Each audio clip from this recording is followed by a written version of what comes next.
Okay. Well, good morning, folks. Welcome back.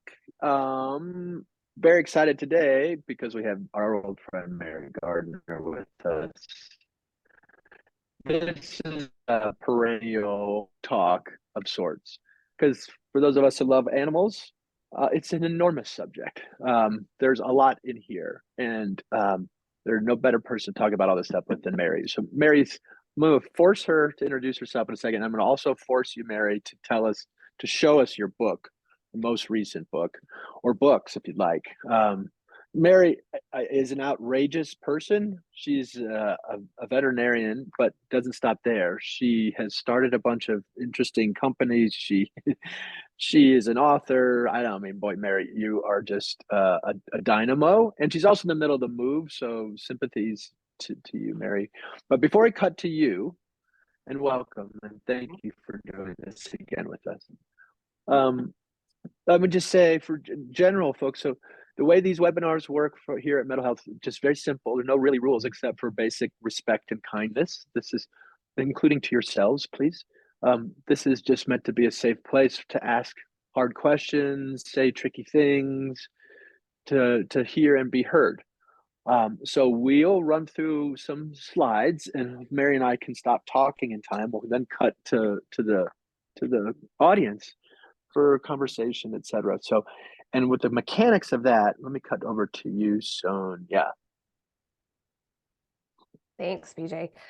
So as BJ said, he and Mary are going to go through some topics, and then after that, we get to the best part, your questions. So you can either click on the raise hand button and speak with BJ and Mary and ask your question, or if you prefer to not do that, you can type it into the Q&A and I will read it aloud for you. The chat is also on, so if you have any thoughts that just come up while they're speaking, please feel free to put it in there. And again, you can raise your hand and speak with them, or if you'd prefer to not speak out loud, you can type it into the Q&A and I will read it for you. Thanks so much. Bye. Thank you, Sons. And as ever, thank you for the art, the beautiful art. My pleasure. All right, Mary, welcome back. Yay! Really nice to see you. Yeah. Can you show us your books? Oh, you want me to show my books? Is that what you just said? Okay. This is such like Please. a promo. Yeah. That's why I'm forcing it. Oh, wait. Yeah. I'm blurred. There we go. Yeah. So my books awesome. are for senior and geriatric cats and dogs, and really specific for the pet owner. Kind of like your book in a way with a twist, but for cats and dogs, right? So, but also caring before the end, but just in that senior stage. So all the things. So I can't believe how fast this year has gone, because it's like this time last year that we talked, and it's always a pleasure. I know, it's scary. Thank you, girl. It's really nice to have you back. You are awesome. I'm just glad to see you again too. So thank you. All right. Well, where should we start here in this mega subject? Significance of our animals. I mean, geez, don't get me started. Where should we start on this one, Mayor? I know. So someone asked me recently if I thought not the role of the pet, the role is different, but the connection to our pets has changed since Lap of Love, which is the company I co-founded at this end of life 15 years ago, has the connection changed. And I don't think in the last 15 years it's changed. I think I think the last 15 years they've been our part of our family, all those things, sleeping in our bed, we feed them first, they get better food than I do, like all those things. I think that's been the same over decades though, right? So when I was growing up, I'm 51, so I grew up in I don't want to say, I guess the 70s, but I'm an 80s girl. But my dog, I was in rural New York, my dog was tied up to his doghouse. Like that was normal for us. And when they passed, we just buried them. We weren't making memorial items or putting their ashes around my neck in a jewelry, like none of that. So certainly over the decades, I think they've changed. And hundreds of years ago, it was a bit more for agriculture work and for pulling wagons and chasing barn cats.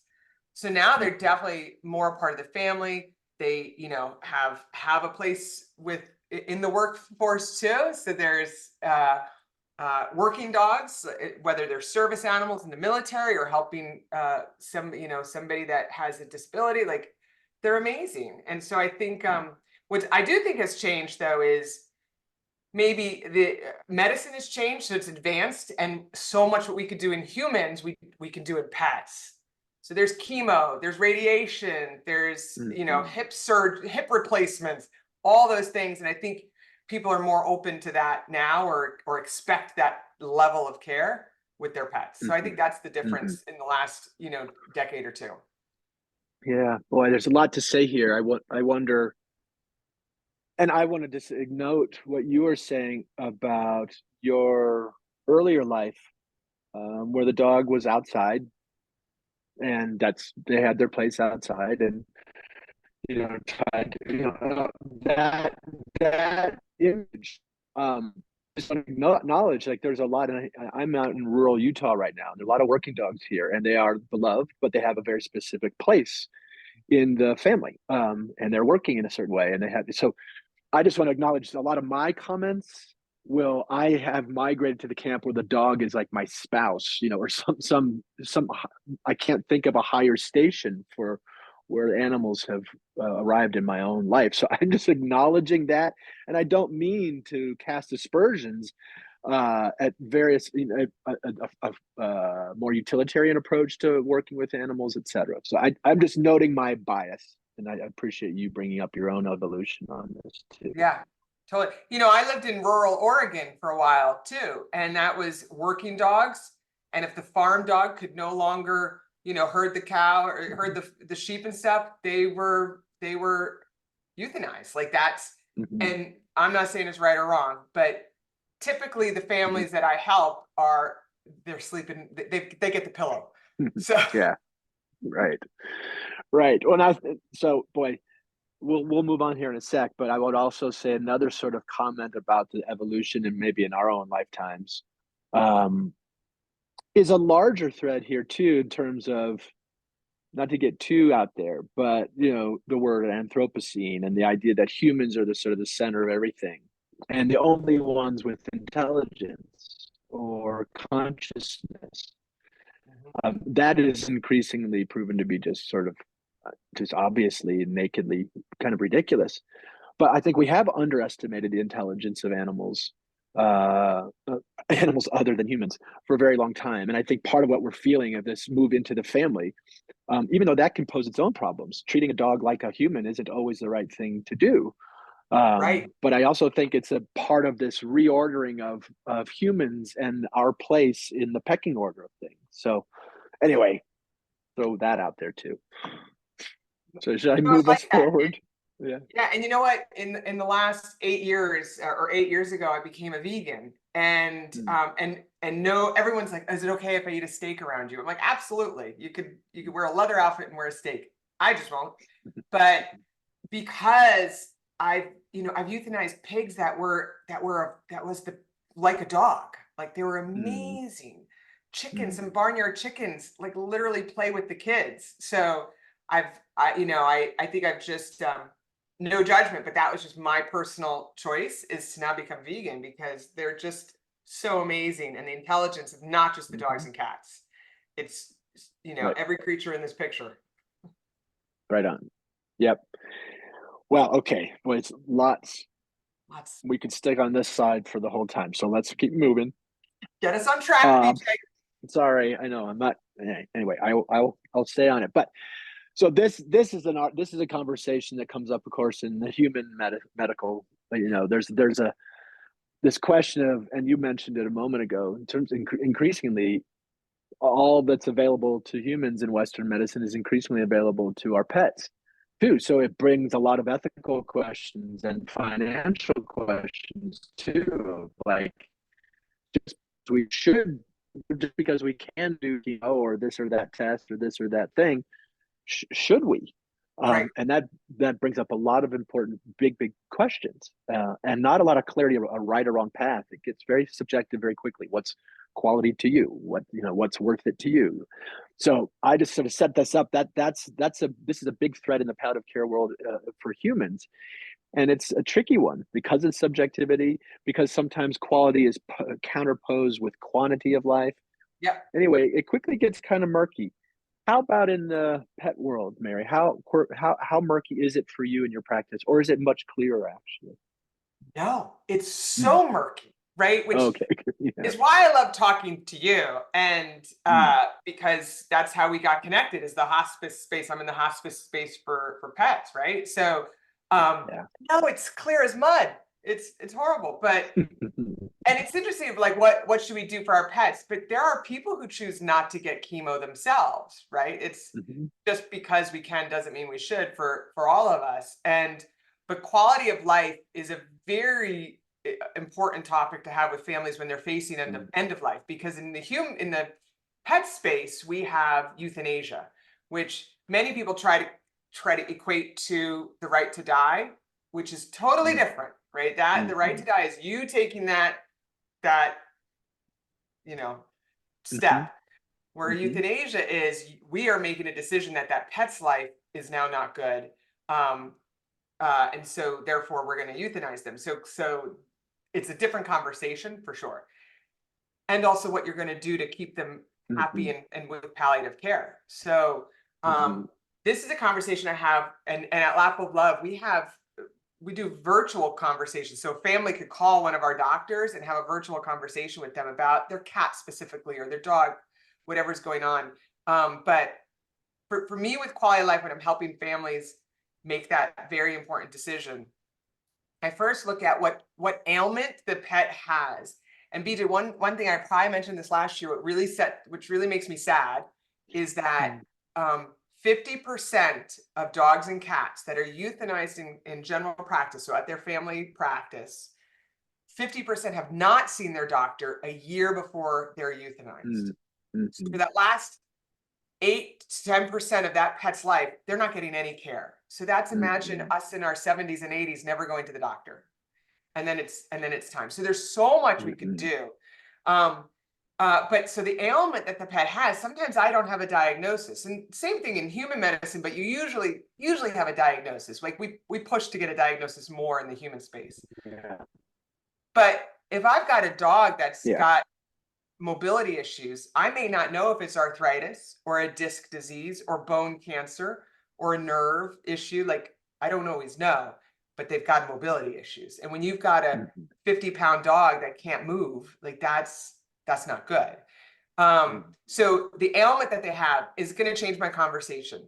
And to me, that mobility is a big issue, and that thing comes around to also the family's ability to help that dog. Are they physically able to lift that pet and help them go to the bathroom and things like that? But the worst ailment, and maybe you could shed some light on this in the human space, the worst ailment to me to be suffering from, and I do say suffering, is lack of oxygen. So anytime you have a disease that takes away your ability to breathe freely, that is a very separate conversation than a dog that may have Alzheimer's, doggy Alzheimer's, or mobility issues. So if you've got heart failure, mets to the lung from cancer, pneumonia, where you can't breathe, collapsing trachea, I can name a million of them. That's an emergent situation. And to live in a life where you can't breathe well, it's hard. And so I don't want to say I push people to euthanasia more, but I guide them to saying this is definitely a gift in these situations. So then, besides the ailment, it's going to change because the ailment changes how they die, naturally. So the way you die naturally from heart failure is not good. The way you die naturally from mobility issues is you don't. So people will have a 60-pound Labrador that's got such bad arthritis that they can't move. He's not going to pass from arthritis. You have to make that decision. But what I can say is we can guarantee a good passing, and we can guarantee a good passing with the heart disease too. So how they're going to pass naturally based on their ailment is going to help my situation. How they live with that ailment, how you live with not being able to breathe is hard. How you live with really bad mobility issues how you live with Alzheimer's, doggy Alzheimer's. Like, is it living when you're 50% of the time just panting and pacing and you can't get settled? The other things I think about with quality of life assessments is the use of the pet. We already touched on this, right? So if I've got a Yorkie that's sleeping on the pillow, it's a different bond and connection than it is if it's the barn cat literally just chasing mice and it's in kidney failure. Are they really going to do subcutaneous fluids? Are they really going to give it appetite stimulants? No, they're going to let the cat go into the bushes one day and pass. No judgment. I'm just saying that has to change my mindset when I'm talking to them. But it's the other, so people usually will euthanize. The number one reason people euthanize their pet is the poor quality of life of the pet. The number two reason is caregiver fatigue. So you could be caring for this pet and it's a lot. It's a lot of physical ability. It's sometimes monetary, a lot of towards the end, and it probably happens in human hospice too. We stop doing some things. Like, we're not chasing a cure and we're not going for very expensive things. We're pain management, anxiety management, appetite stimulants, hygiene, comfort, like things like that, which isn't very expensive. But only 2% of the pet population has insurance. So it's coming out of their pocket. And if you've got Rusty that probably isn't going to make it for another 4 months, you're not doing a ton of things, right? So there's the monetary budget, there's the physical budget. Can they physically handle this pet? The emotional budget. Maybe they want to hang on the other way. They might want to hang on to this cat because it's the last living link to their spouse that has passed. And they can't imagine letting go. Or they want to let go sooner because last time they thought they waited too long and their pet suffered and they don't want to do that again. And what I've noticed, BJ, is that the first time somebody euthanizes an animal, they usually wait a little too long. But the second and third time, they make this decision faster. So I've got to know that, right? Is this your first time saying goodbye? Because you just adjust your conversation. But I'll sit with somebody for 45 minutes to have this conversation. It's a long one and a lot of different nuances to it. So Mary, in the human world, it is all these, variations on these themes, and it's extremely important. And because all these treatment decisions have trade-offs, it's not this, you buy, treatment, no treatment comes with a different bundle of problems and advantages and et cetera. So it is there's a judgment call in here, and it's hard to make in a vacuum. So in the human world, I would point everyone to, do two things here. I'd say, talk to your doctor about what's important to you. So as you start making decisions about treatments, get really clear with yourself and with your medical team about why you want to do this. What are we going for here? Am I treating this to do what? Just clarity. And knowing these are trade-offs and knowing there are few right or wrong answers. You just got to find what's right for you. Part of the trouble is, though, when I say things like that, not many doctors are trained to have these conversations. Not many folks find their way to having time in their clinical schedule to have these conversations. So it's one thing to say you should have these conversations with your vet, or I guess it's a question to you: how many vets? So in the human world, I'm just saying it's tricky to push someone to have these conversations because there's not always someone on the receiving end to have them. So how's it work in the pet world, Mary? How would you coach us to approach our vets? So that's a great point. And it's not to throw our other human doctors or our veterinarians under the bus. Because I guarantee there's all sorts of reasons. Yeah, you should never talk to me about vaccines and puppies because I have no idea, right? I deal with end of life. I couldn't tell you. And as a regular, quote, general doctor, a family physician, as a veterinarian, you've got to have a broad brush on all of these things and then maybe guide them to a specialist. Just like if your dog has heart disease, you could send them to a cardiologist unless you're like really good at it, right? So, I mean, not to like toot my own horn, but I'm really good at the end of life. Yeah. I'm not specialized in it. We don't have a boarded specialty in hospice, but I'm really good at it. And so That's really true, because not every vet can understand all the nuances. And also, I think there's a benefit, I don't know if that's the best word to use, but to have gone through it myself in so many different variations. I've lost so many dogs that I've had one in heart disease. I've had, arthritis. I had dementia. I've had a cat with diabetes and kidney failure, like all the things. I've lost my own cat to a coyote. Like, I can almost, pull out a card where I've gone through it. And so you can have a different level of empathy. And my ex and I have gotten in arguments over what quality of life means to him versus me. Like, that's why he's my ex. No, I'm only kidding. Gotta have a little levity in these conversations.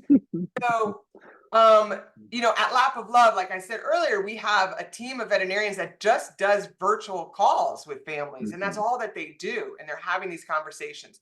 So if your vet feels qualified to have them, like, they only get 10 minutes with us normally. And this is a 45-minute conversation. So you have to be ready to say, hey, I need a half an hour with you. And you're going to possibly need to, dare I say, pay for that, because it is more of a conversation to have. And you don't want to be rushed. But it's some vets may just, like, when I go to veterinary conferences, this is what I lecture on. I lecture on how to have conversations about this with your families, and how to do euthanasia better. Like, that's how to do hospice, because they don't know. And my rooms are packed, hundreds of vets. And they're like, oh, I just tell them that when they're not eating anymore, it's time to let them go. And I said, oh, well, Rocky with arthritis, the lab with arthritis, is going to eat on his last day, because that's not the measuring stick of quality of life for a lab with arthritis, right? So, or the most common thing I hear is, don't worry, BJ, you'll know. No. Like, you won't know. Yeah. So I think asking your vet too, and saying, hey, do you have any suggestions of a local person that may do end of life conversations? And there's a directory, vetangel.com, that if it's not Lap-A-Lot, like if you're in an area like rural Utah, there may be somebody that is on that directory to help. So just be, give your vet some grace if they say, don't worry, you'll know. But some of them have great conversations, and that's what I lecture on, and to help them. So gotcha. Well, so like so many of these things, we'll get moving here. I know we got more stuff to talk to, but we need like 3 hours here normally. I know when we should do more of these besides annually, but just to say, in the same, essentially, this is an imperfect process and imperfect systems and perfect training. So we do the best we can. So just like in humans, it sounds like some part of the advice here would be to ask your vet, just name it. Say, hey, I'd really like to talk to you about my animal's quality of life and the trade-offs with treatment, or something like that. Just, be explicit about it. And hopefully that the vet will say, yeah, I can do that with you. Or no, I'm terrible at it, but Lap of Love is great. And by the way, you've mentioned Lap of Love. We should plug Lap of Love as a very important thing you created. It is all end-of-life care for animals, and you have a very robust web presence and a network of vets throughout the country. Is that a fair statement? Yes. So my partner Danny and I created it, over a decade ago, and we are in almost 40 states, and so we've got nearly 400 doctors that help families with end of life. So it's so much content on our website. Something else I should mention is that there's a lot of quality of life scales. And so there's one on our website. In my books, I've got different quality of life scales, because it is subjective. So that's why there's different scales. So it's very subjective. In my books, I do a scale for dogs and one for cats, because I think they're very different. Their life quality is a bit different because of just the activities that they do. But there's the Ohio State has a quality of life scale. So some of these scales are really helpful. And in my books too, I have like a senior questionnaire, a geriatric questionnaire, that it's really good for people to fill out and then bring to their doctor to say, hey, I didn't realize that he's staring in the corner half the day, but this questionnaire kind of like brought some things to light that I didn't realize was not just because he's getting old. So there's some good content out there, whether it's on Lap of Love website or my website, my other websites, or other hospice doctors. They have good scales and education. Great. Thank you, Mary. It's a bit of a detour, but I think it's super helpful. And Yeah. again, we'll include resources when we put this out, the talk out online. So, okay, let's move along here, my friend. And you referenced I did. on this last slide, that's the quality of life of the animal, but very often we're treating the quality of life of the family too. And there's no shame in that. That is we living is a team sport, so we don't exist in vacuums. We have people who are around us and are affected by us and vice versa. So, Yeah. in your line of work, so much of your attention probably goes to the caregiver, that is the human family, I'm assuming.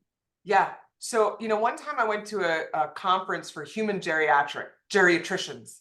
And so I could have bumped into you maybe, it was, and they said that we have to concentrate a lot on three things. One is polypharmacy, so dealing with a lot of different drugs, the other sadly is cognitive dysfunction. So Alzheimer's in the humans is so bad, right? And three is caregiver burden. And I'm like, ooh, I deal with that. I deal with all those things too, but caregiver burden. And it could be taxing on the family, on the person.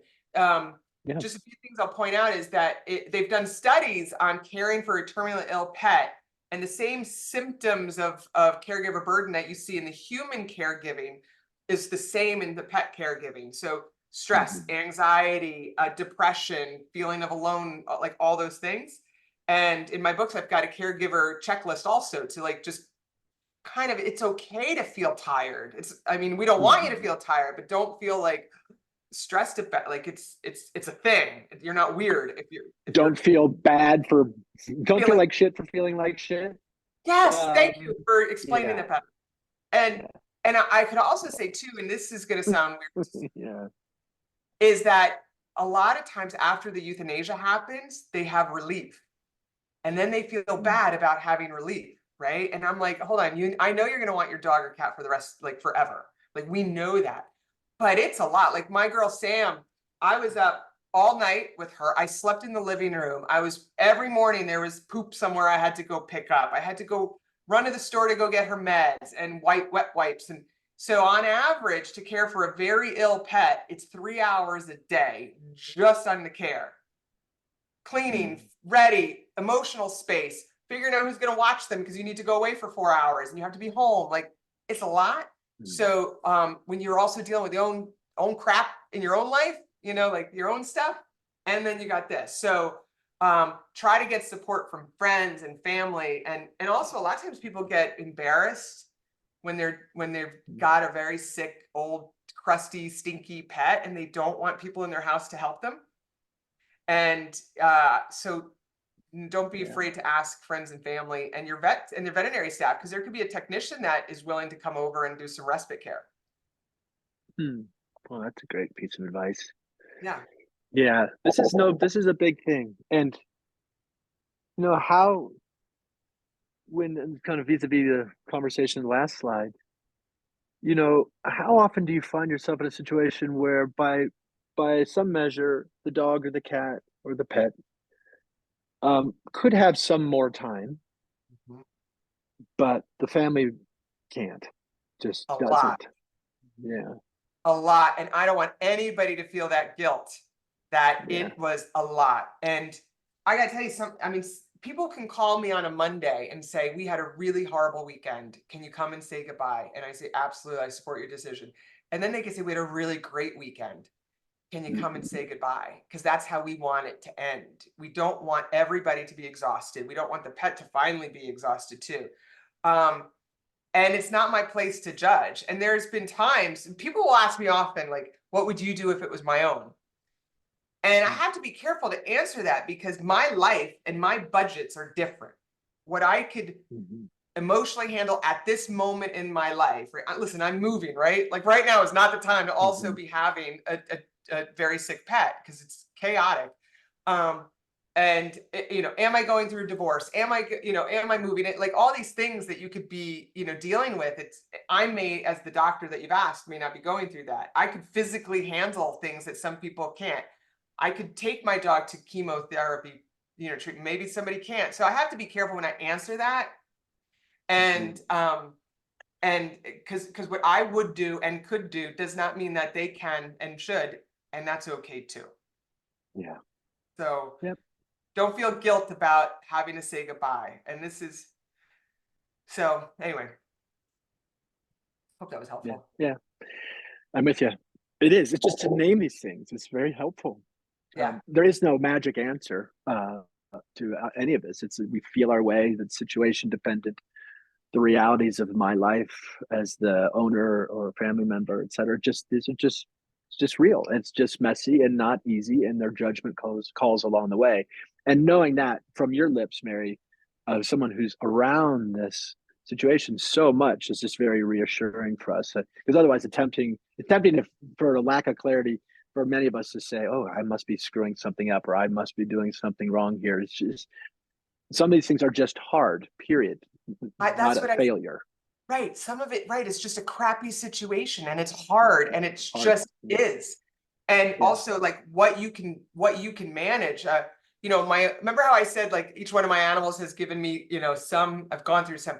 What I'm dealing with right now is separation anxiety. So my dog, 50-pound pointer dog, has separation anxiety, and he has taught me so much. And he's he's 10, but there's nothing wrong with him except for his noggin and his anxiety. And but there are days where I'm done because it's a half hour. I got to make sure the blinds are pulled up so he doesn't chew on them. I got to make sure the ring camera is in a position so I can watch him. I got to make sure, because he goes crazy when I leave, and I will probably have to say goodbye sooner than the physical body is ready. And I can tell you that, like, I know there's a lot of families that do that, and a lot of guilt has been placed on them, and you don't live in their shoes. And so you couldn't say if it's right or wrong. Yeah. Oh man, thank you, Mary. It's very helpful for us to hear from you. Well, what do I want to say here? I mean, grief. Geez, it's all over everything we've been talking about one way or another, including the joyful parts, because we know the joyful parts end too. Yeah, yeah. I don't know. Where would you like to take us here, Mary? Well, I think it's important to talk about anticipatory grief when we're going to say goodbye. And I think that's a different animal, no pun, but people, and I know it happens in human hospice too, like knowing the end is coming. And as soon as I start to see the gray muzzles appear on my dogs and their, heads kind of sink in from muscle mass, just, and the scrawny old cat with the old kitty meow, like, which I think are the cutest things ever. But you start to know that there were more days behind than ahead, and it could really take a hold of you. And we have at Lap of Love, we have a pet loss support group where we have daily Zoom calls for pet loss support. And we include anticipatory grief Zooms. And it's free for anybody around the country, anywhere around the world. And you don't have to use Lap of Love. It's just a service that we provide for pet loss support. And we also alternate for things like children in grief, because they could be handling things a little bit different. And a lot of times owners put that on us. They're like, so how should we explain things to the kids? Oh God, I don't have any, so I'm not the best to tell you. But I think also some people say like, oh, it's just a dog or it's just a cat. Oh, listen, that's where I want to knock them over their heads when they say that to me, because it is, to the beginning of it, the significance of that pet is so different. Is so different. So amen. Yeah. So you're gonna have some grief, and there's some tools to help with that. Yeah. Sharing it so that we know this. Sharing the pain helps. Sharing the memories helps. So that support group that you're talking about sounds like a beautiful idea. Talking with friends, family, giving yourself time and space to feel just off and out of it and weird and many things. It's just grief is grief. It doesn't seem to much matter in my experience what is being lost, just that something is lost. Yep. So give yourselves, I guess part of the encouragement here is we're not so great with grief in the human world. And my guess is we give ourselves even less space for grief around animals because of this sort of just a dog, just a cat, or whatever. Totally.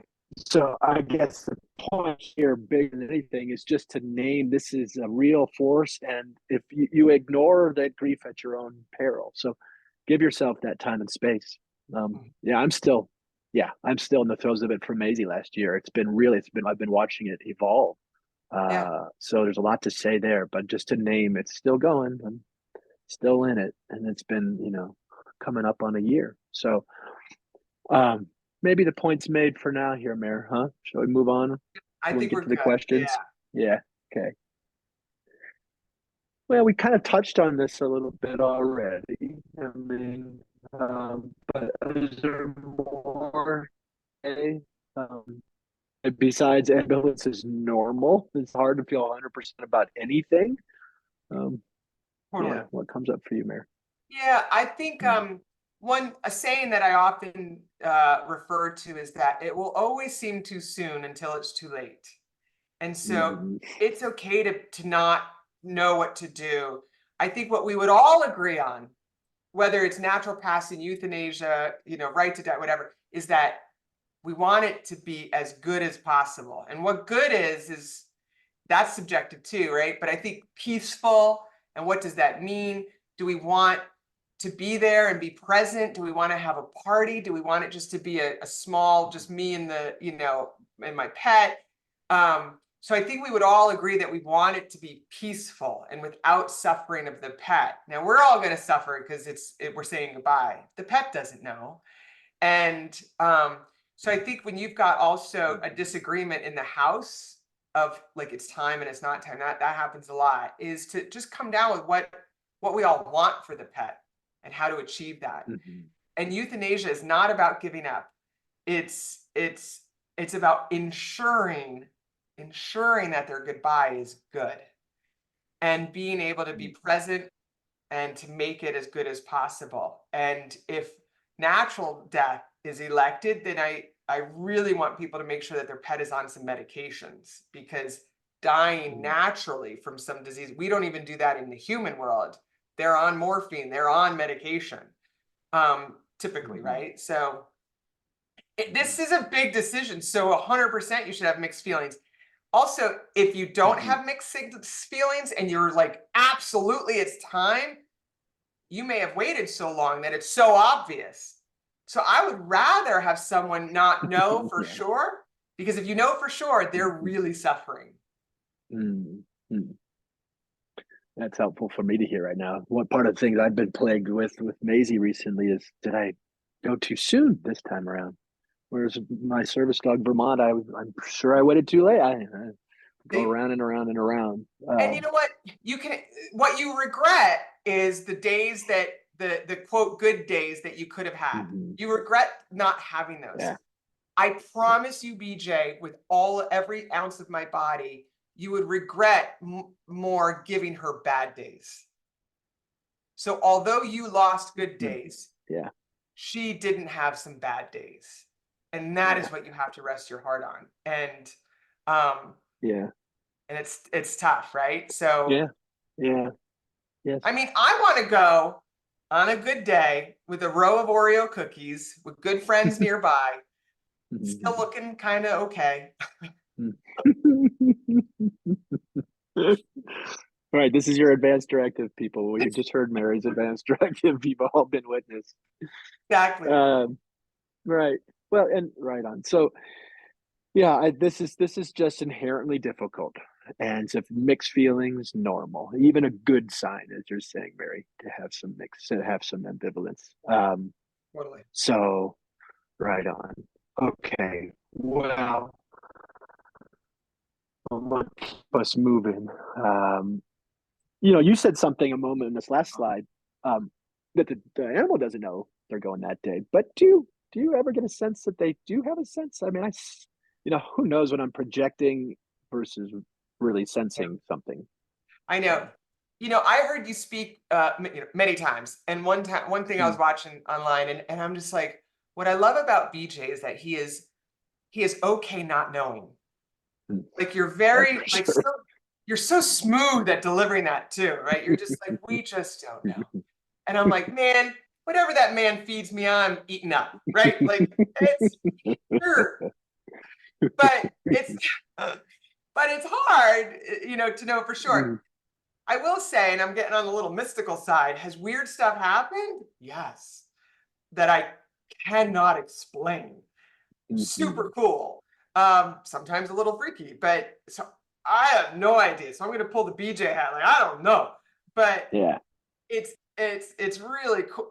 You know what I always say? It's amazing either way. Like whatever's out there, whatever happens, it's amazing on either side.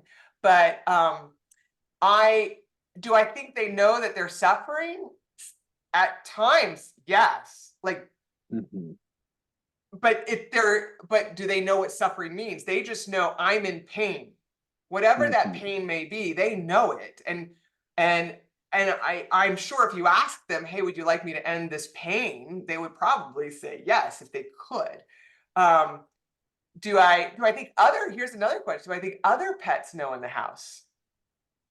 Because a lot of times people, you know, have the other pets, and dare I say, I have no proven, you know, research behind this, but again, interesting things. I think they know their buddy's not well. And I think sometimes when I say goodbye, when we euthanize one, the others will come over and kind of sniff around. The others may also just hightail it to the food bowl and think more food for me now. Like I don't know, but some weird stuff has happened that it's kind of interesting. But what I also think they're projecting is my dog is so in tune with me, especially my anxiety dog. Like I try to act like I'm not leaving and he knows I'm leaving, right? Like right. Because I'm sure there's some pheromones coming out of me that is scared, is anxious, is whatever. So I do think when the 2 days before you start to get worked up, a day before you get worked up, like I know there's hormones pumping out of you, stress, you know, the day of, the hour before, 15 minutes before the doctor arrives, like you're amped up no matter how you try to sugarcoat it. And I do think they pick up on those things. Yeah. And give yourself some grace. Like you know, I'm a sobbing mess when it comes to say goodbye to my animals. Like you don't want to be near me. I'm crying the house down, the snoggles coming out, like and they pick up on that. And I try to be like, you've been a great dog, Sam. No, but it's so awesome that we can't hide from them. Isn't that such a beautiful part of it? Like, they know something in us, or they feel or sense something. They know. They do. Yeah, I've never been able to hide an emotion from a dog, and sometimes that's inconvenient, but ultimately I love it. It's a beautiful thing. Right? I mean, how amazing! You can't get another human to know that much about you. No. Like, and to be so loved. You go to the mailbox and you come back in, and they're like, "Oh, hi." Instead, we get like, "Did you take the trash out too on your way out?" Humans.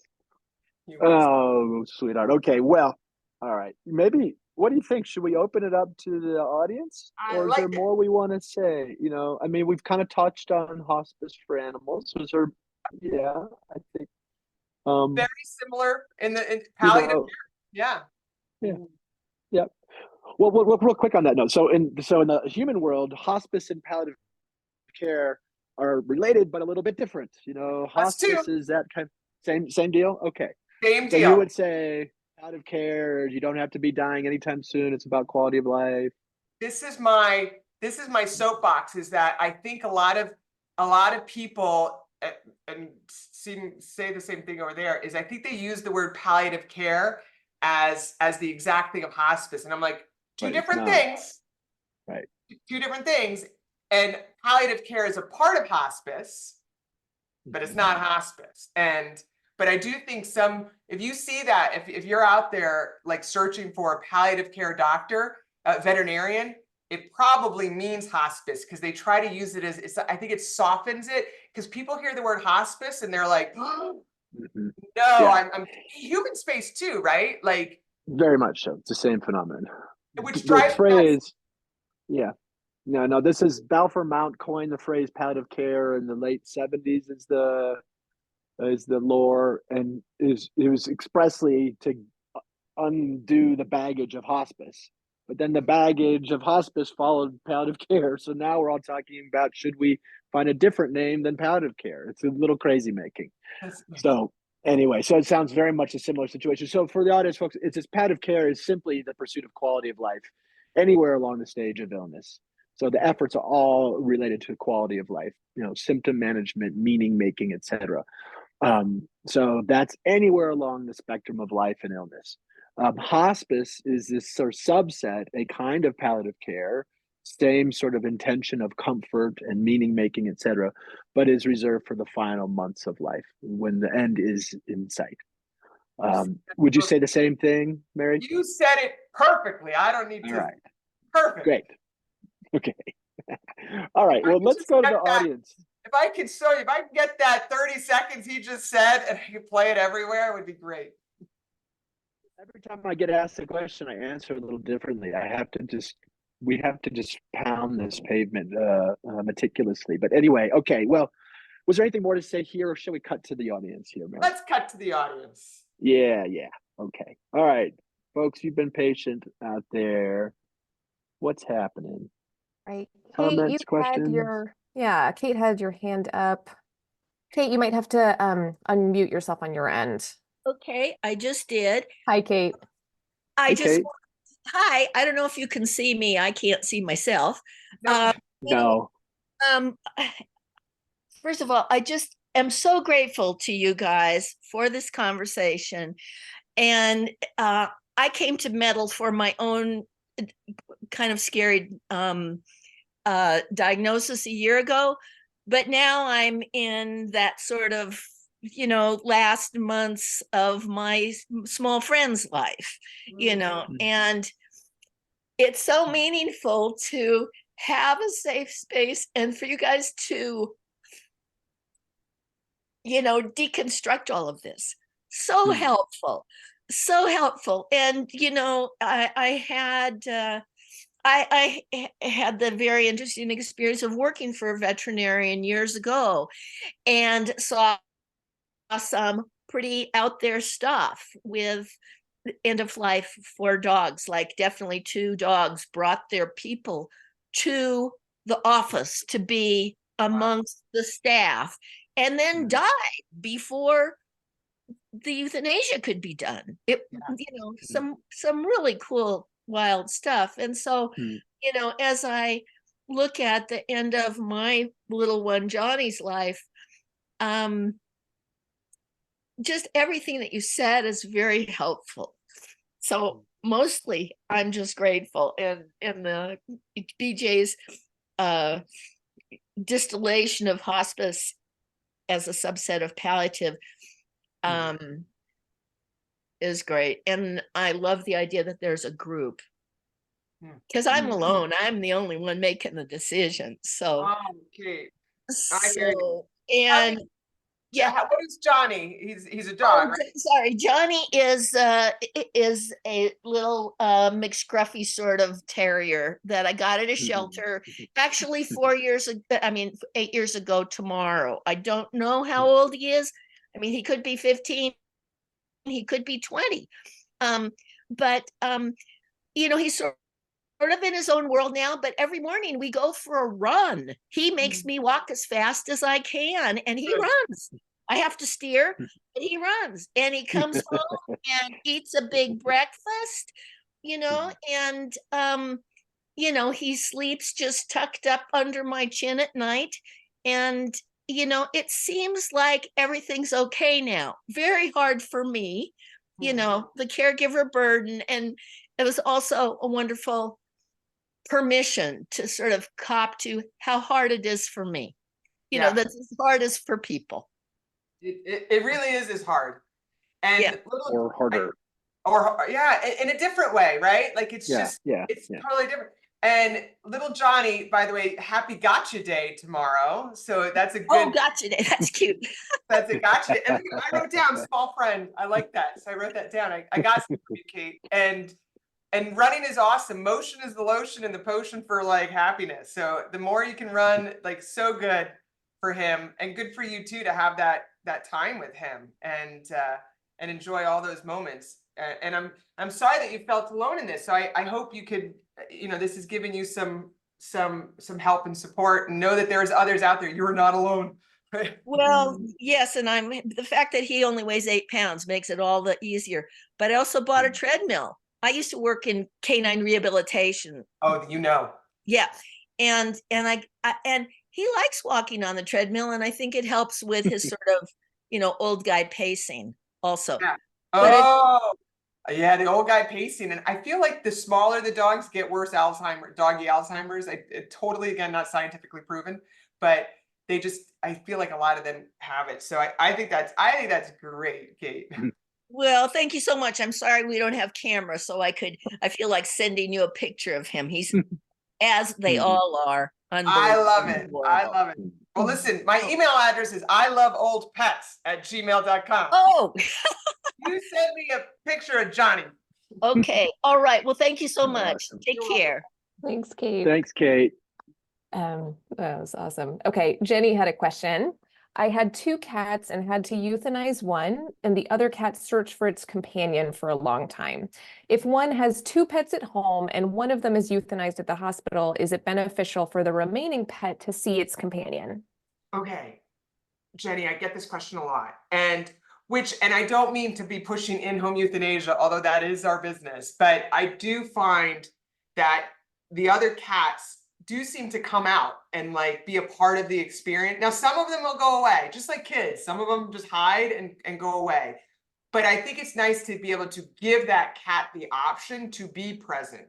So I do think if there's more than one pet, cat or dog, being at home or at a park or something like that where the other pet could be present is super helpful. The only snafu, Jenny, I feel is that cats typically don't like going to their veterinarian. So, and some dogs don't like going either. So but cats, that's tough. So I would hate to put, the second cat through a bit of anxiety just to be present, because I don't know if they're going to be all like at the vet's office when they should be kind of, in theory, like saying goodbye to their friend. But I don't know if they would. Cats is a tricky thing. So dogs sometimes are like, yay, and I'm going to be present, and they're okay. So I do encourage people to bring their other pets with them to their clinic, but more so in the dog world. However, with that being said, I do think weird magic happens. And I have seen like cats that have been hiding for weeks and don't like strangers come over to me, walk all over me, then walk all over their pet that's passed. And and cuddle me sometimes. They're like, wow, they've never done this with anybody else. Like, it's just, which is why I say I don't know, right? So and as far as, we didn't. Did we freeze? I'm not frozen. Well, I don't think I am. No. BJ, it's probably your connectivity out there in the wild. Exactly. I know he's in rural Utah. Like, he's so great. So you can hear me still, right? So I keep yapping. Yes, you're great. Okay. So they had a slide up there that said about getting other pets, right? And it's a good question about when to get another pet, and it's everything is situational, because sometimes it might upset if we get it too soon, like before the other pet has passed. It could be stressful to that aging, ailing pet that there's another thing in the space, right? So I know he'll pop back on. So but sometimes afterwards, Jenny, like maybe the other kitty needs a friend and you need to go adopt another kitty cat. But whenever that time is ready. But I do feel that sometimes it's nice to have it's like us. We like to have comfort, right? So I do think it takes a few months oftentimes for pets to kind of deal with their own grief. And this might be anthropomorphizing, but I do think that they go through some grief. And there has been some studies where they don't eat as much, they may pace and pant more, they may cry for their friend. So they do definitely go through some grief, and giving them that space and not forcing anything onto them is important. So just, you've got to love up on your other kitty cat even more. I handled it, BJ. I just took over. Of course you did. Thank you, Mary. Sorry, but I don't know what happened. But It's all good. Utah. Thank you, Mary. Utah If happened. anyone else has another question, please, raise your hand or put it in the chat. And if not, I'm going to ask my question about my geriatric kitty. So he's got kidney disease, and we know it's progressing. I'm choosing to not treat it. And my concern is that I may not know that he's in some type of internal pain, but I keep also thinking to myself, if he is in pain, he would be showing signs of it, like hiding or like yowling when we touch him, or generally being a jerk, but maybe that's not true. So I just wanted to get we are taking him to the vet, by the way. We're doing what you said as far as like taking him in before there's a serious problem. But is my assumption that if they don't look like they're in pain, they may not be, or might they be hiding something? So great question. And you need my book, 9 Lives Are Not Enough. I do. And the cover, that's Bodie, and my boy Bodie, he had kidney disease also. So so I get it. Signs of suffering, there's signs of pain, and then there's signs of suffering. And this is, oh man, now we're getting deep, right? But thank you. Laura said perfect plug. Yes. When in doubt, plug up. No, only kidding. But so dogs and cats don't know the benefit of complaining, right? So I might complain to my friends because I know that they're going to help me out. They may give me some comfort. They may, take the garbage out because now, my hips hurt or whatever, right? So there's a benefit to complaining. But I don't know if your cat or dog necessarily knows the benefit of complaining. But and I don't want to say that they hide their pain. Prey animals definitely hide their pain. So a rabbit is not going to show because they're a prey animal. And typically dogs and cats are not prey animals. So a lot of times they'll be in pain and they show signs of it, but we don't see it. And so there's signs like, okay, so for instance, kidney failure, or let's just go with what your guys got. What's your kitty's name? His name is Leo. Leo. Okay, so Leo is going to, what's important is to find out from your veterinarian what the symptoms are at what stages, because early stages of kidney disease, he might be totally fine and his numbers come back sky high and he didn't even know, right? But as you progress through stage 2, 3, and 4 of kidney disease, stuff's going to happen, right? And so what happens is, in his case, the kidneys can't filter all the toxins. So how does that feel? I always say that it feels like crap, right? You're going to feel like ass when you're got these toxins built up. And you're going to get dehydrated. You can get oral ulcers, nausea. You're not going to feel like eating. So all of these things aren't good. Now, it doesn't necessarily mean he's suffering, right? And that's where, what's the difference between pain and suffering? And I'd love to get an hour conversation with BJ on that one day. But so Leo may not show you signs, but he's going to give you some clues.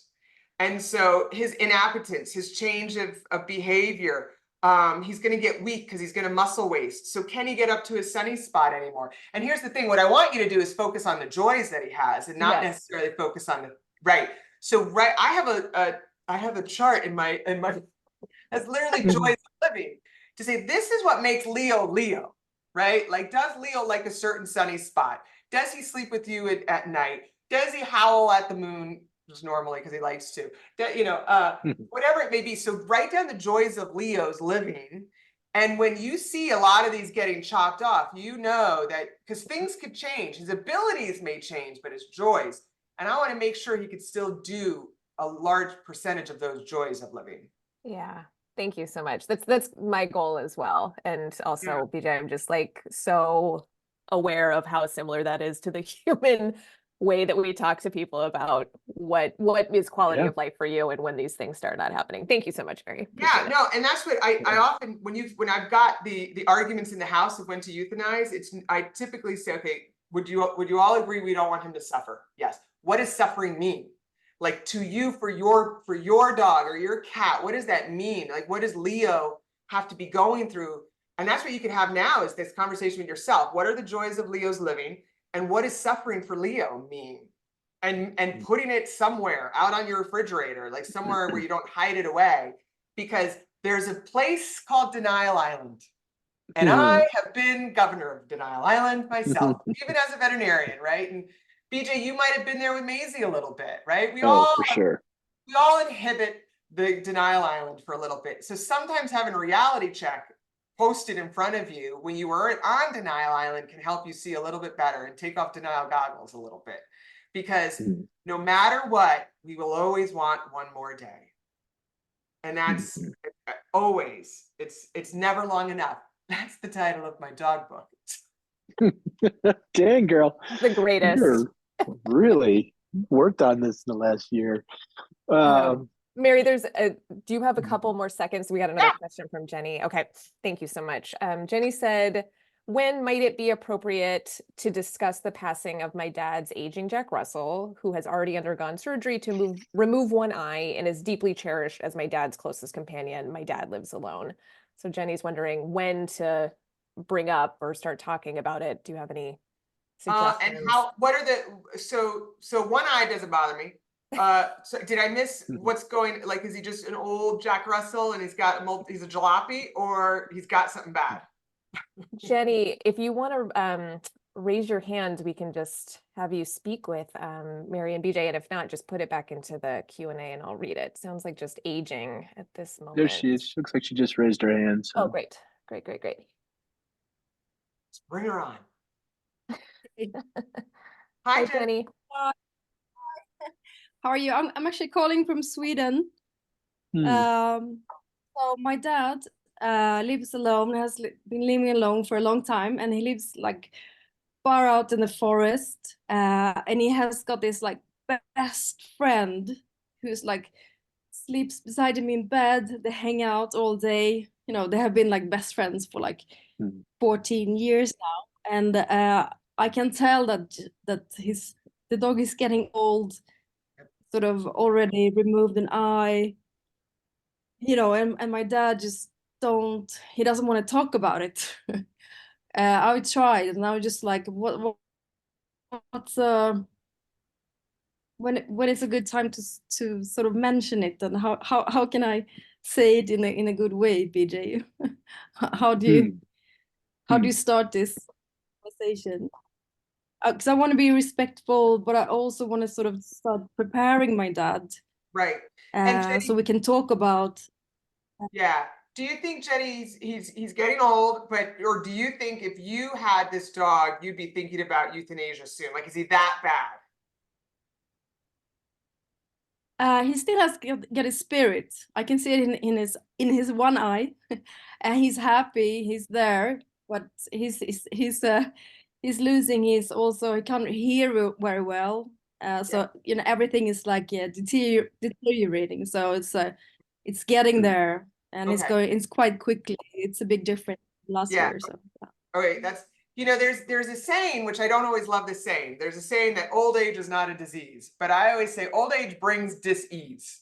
And as you age, stuff is happening, right? And sure, one eye, not a problem. You add one eye, bad hearing, slowing down, anxiety, maybe incontinence, like all the things adding up to be the jalopy, you know, like all the things wrong can add up to being the problem.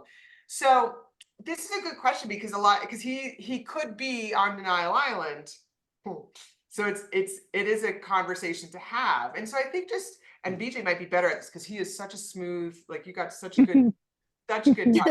But I would like, next time you go visit him, which by the way sounds magical, in a forest in Sweden, like, I don't know, maybe it is. Maybe BJ and I could just go there and talk to him ourselves, and magical.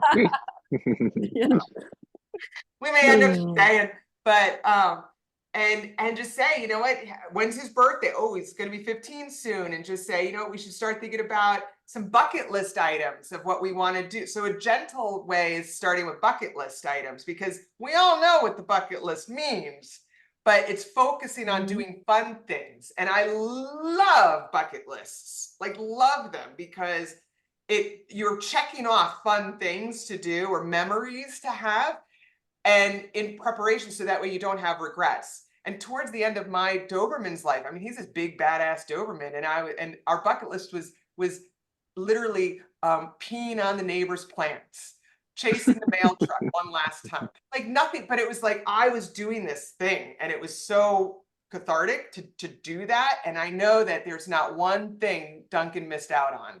Like we had all the things.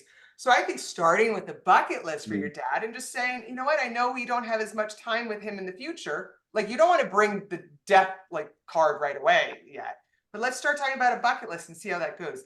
I say we ask BJ if he's got anything more smooth than that. You guys, I love your butter. Thank you, Mary. Well, Jenny, okay, I have a question for you.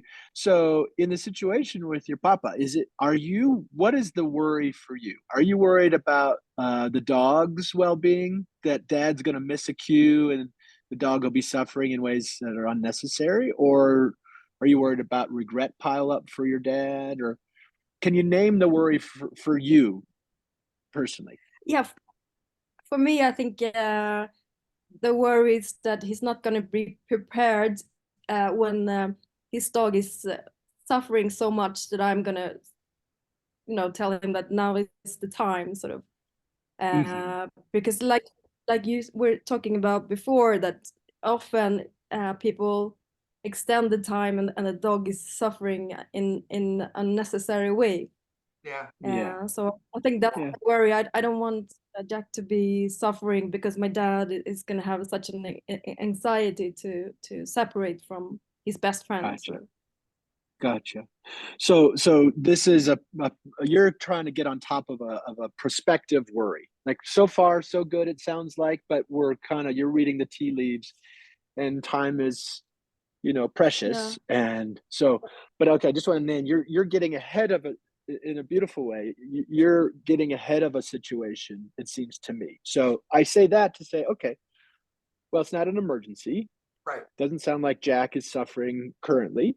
So, okay, so we're not an emergency. That just let that bring the temperature down for you. And then also, besides that, I think if you've already tried to open this conversation up with your dad and he's just not having any of it, my sense is, not knowing your dad obviously at all, but in general, those efforts, those attempts to try to talk about it, but respectfully also kind of backing off if they don't want to go there, those lodge somewhere. So my guess is, if you tried a few times with your dad to go there, it's helping him somewhere. He knows you're watching, he knows you care, and when the time is right for him, my guess is those floodgates will open. But there just may be, for you as the loved one, you may just have to witness more pain than it's going to feel good for you. It may need to get a little ripe for Jack's own well-being. Your dad may need to suffer a little bit too much on that denial island until he's willing to look. But that's just the way all you can do is be available, open, if your dad starts saying something like, geez, boy, what am I going to do when Jack's gone? Those are little comments, or gosh, I wonder if he's having fun anymore. He might throw out these little trial balloons. And so for you, just listen for that. That's your dad finally being willing or ready to go there. But before that, besides on occasion offering up, hey, Dad, you ever want to talk about Jack's health? Or maybe next time I'll go to the vet with you. Or to Mary's point, hey, just name it. Time is precious. Let's see, what would Jack love to do? Let's go do those things, Dad. Those are proxies for the bigger conversation. So trust that they're landing with your dad somewhere. And when the time is right, you'll be at the ready to catch him. But there's only so much you can do in advance. And that sounds to me like you're doing it. Okay, great. Thank you so much. Yeah, that's great. And also a question on that topic. Do you think it's good that my dad will be with Jack when he is euthanized? Oh. I was just going to throw out my biases. Yeah, go. You want yours first. My bias is yes, that he would regret not being there. Is maybe a more accurate way of putting it, but that's my guess. Yeah. So Yeah. what and I want to just first start out saying I do not blame or judge anybody who can't be present, because a lot of Mhm. times you just can't. And that's also probably in the human space. To watch your loved one pass can be very jolting to some people. So I don't want Mhm. anybody to ever feel guilty if they cannot be present. But I do feel that it's helpful. I think it's helpful to say I love you before a person or pet dies. So like being present, saying I love you, knowing that they're smelling me and hearing me and stuff like that, I think might be a little anthropomorphizing, but I do feel that they, find comfort in that. And so knowing that I provided that for my pet, and being there to hold Duncan's paw and saying thank you for chasing that truck away, is very helpful. My only pet that I still have grief, like serious grief over, is Bodie, my cat that's on my cover, because he was the one that was taken by coyotes. I was not there. Now I know the traumatic part of it, but I wasn't there to say goodbye. And I always want to be there for my pets to say goodbye personally. And so I do think it helps. The only time I would say no, and I only bring this up because your father might be older too, is if they have some cognitive dysfunction. I know that I've been to some houses where they don't want me to say anything to grandpa in the other room because he's not going to understand it. So if he's fully aware and all is good, then I would suggest being present. Beautiful, guys. Thank you so much. This helped me welcome. so much. Yeah, Good. I feel Thank so you, safe. Jenny. Good. Good. It's really happy to have you here. Thanks for joining us, and give our best to your papa Yeah. Yes. and Jack. Right. Thank Okay. you, Mary, for going over. Appreciate it. Yeah. That was a good one. I'm I sure always that's block off more than an hour for well, thank Smart. you. Thank you for doing it. Well, thank you everyone so much for being here, and wishing everyone a wonderful weekend. Thank you, Mary. Thank you, BJ. You're welcome. Thank you, Sons. Thank you, Mary. All You're right, bye. beautiful. Thank you so much. Bye, everybody. Bye.